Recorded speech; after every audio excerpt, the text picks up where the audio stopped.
Wait till he get a belt. Yeah. He ain't did nothing in the welterweight today. You When have he get did a belt, nothing. when he You get a have belt, did you want to You go have over did there. Keith Thurman want to go over there, and now y'all want to say, "Oh, I ain't fought nobody," but I got a belt now, so why? Okay. Sean Porter got a belt too. So now Sean Porter got a belt too. Sean Porter. So why am I go to easy road and you not Sean Porter out? So why am I go to easy road and you not Sean Porter out? So why am I go to easy road and you not Sean Porter out? So why am I go to easy road and you not Sean Porter out? Who mans is this? Get him the fuck out of here.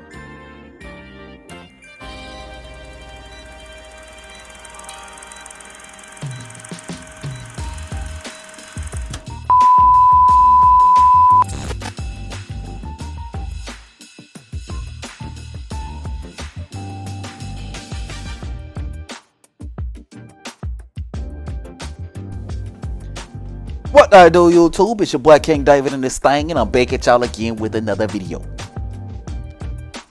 Okay, so before we get going on the video, man, y'all know what to do. Go ahead, hit the like button, and if you're new here, be sure to subscribe one time for your boy, so we can continue to grow like we need to grow on this channel. You know what I mean? Okay, so cool, man. Y'all see what the title of the video is? Damage Control. Errol Spence Jr. is in damage control mode right now, right? He's in damage control mode right now. He is. You know what I mean? And let me start from the very beginning, because as of right now, Errol Spence Jr., majority of the world, the boxing fans with any lick of sense at all, have pretty much come to the conclusion that Errol Spence Jr. wants no parts of a Terence Crawford, right? And we didn't just come to this conclusion overnight. We had 5 years. We had 5 years to mull it over, y'all. We had 5 years of get a belt first. 5 years of I gotta take the easy route.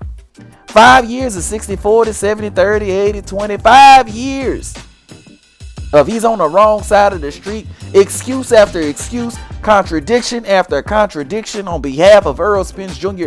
We had 5 years to come up with this conclusion, and all so we can arrive at these negotiations where Bud got to take a 35% split with a B-side on a rematch and a no guarantee, right?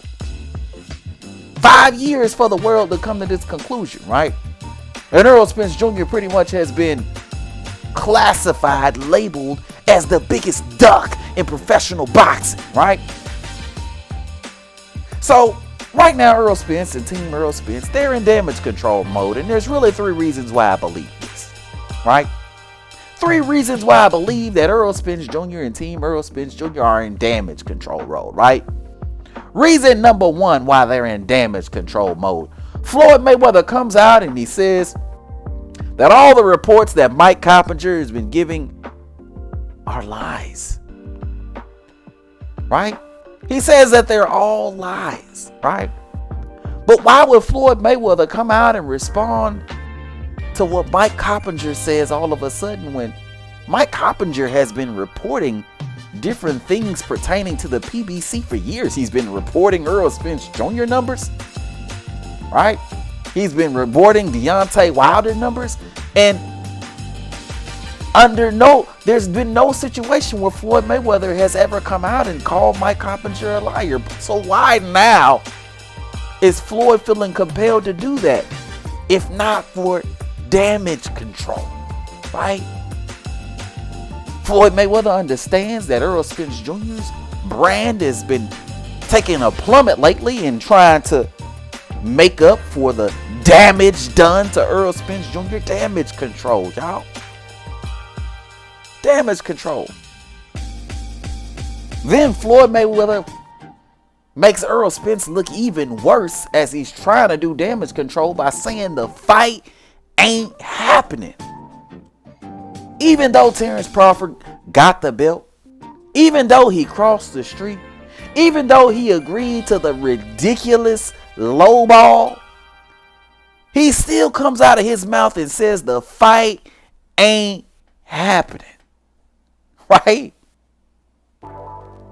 Nevertheless, I digress. Point number 2 why they do this is damage control by Errol Spence Jr. And that's that Errol Spence, all of a sudden, out of the blue, decides to finally address what's going on with the fight. But wait a minute. Why is it that Errol Spence decides to respond now? We've been waiting on Errol Spence Jr. to say something for the last 2 months, right? But nothing. Nothing from Errol Spence Jr. Absolutely nothing, right? But the day that Terence Bud Crawford finally moves on and he finally gets a fight signed, sealed, and delivered, right? Errol Spence picks now to want to address what's going on with the fight, but you had so much time, right? I mean, we even had an Errol Spence fan begging you to get online and address what was going on with the fight, and all you could say was, I guess he want me to address what's going on YouTube, huh? Right? I guess he want me to address what's going on YouTube, huh? Yeah, nigga. Because according to what was going on YouTube, you were completely lowballing the shit out of a Terence Bud Crawford. Because it appears to anybody with a lick of sense, anybody with a brain bigger than a pea, that you're a duck and the biggest duck in professional boxing, right? So that's point number 2. And then point number 3, y'all, is why is all of a sudden Errol Spence complaining about not being able to make weight?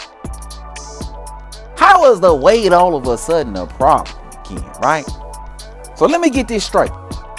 So the weight wasn't a problem when you needed to take the easy route. The weight wasn't a problem when you needed to pay Stanionis step-aside money in order to get Ugas in the ring. The weight wasn't a problem when you were sitting down and you were stalling Bud out for the last 6 months because your fight with Ugas was in April of 2022 and we're in October of 2022. The weight wasn't an issue throughout that entire process, but all of a sudden, the weight wasn't a problem when Floyd Mayweather told the world that the fight ain't happening, right? And that it's probably going to happen sometime in 2023. Which I may add, this fight doesn't affect any fight that would happen in 2023. Because it's this year in 2022. So, now it's a problem? I mean, y'all gotta miss me with this shit. At the end of the day, this is damage control. Don't be surprised if you hear Errol Spence moving up to 154 pounds, even though Bud expressly already said, that they're still ongoing in these negotiations. So if Errol Spence moved up to 154, essentially he's saying he don't want the fight. We know the fight ain't happening this year. So why does this fight affect that fight? Somebody explain that shit to me. How does this fight affect a fight that's supposed to happen next year? Somebody make that shit make sense to me. But you nerd ass niggas have the nerve to say the unthinkable, that Bud is ducking Errol Spence Jr. You nerd ass niggas make me sick. Y'all honestly and truly do. How in the hell could you ever come to a ridiculous conclusion like that? After this man's been waiting 5 years to get this bitch ass nigga in the ring. Right? But all this goes back to my earlier point, man. This is damage control, man. Let me know what y'all think. Get it up in the comment section below. If you're new to the channel, subscribe. And everybody be sure to hit that like button. But until next time, I'ma holla at y'all. Peace.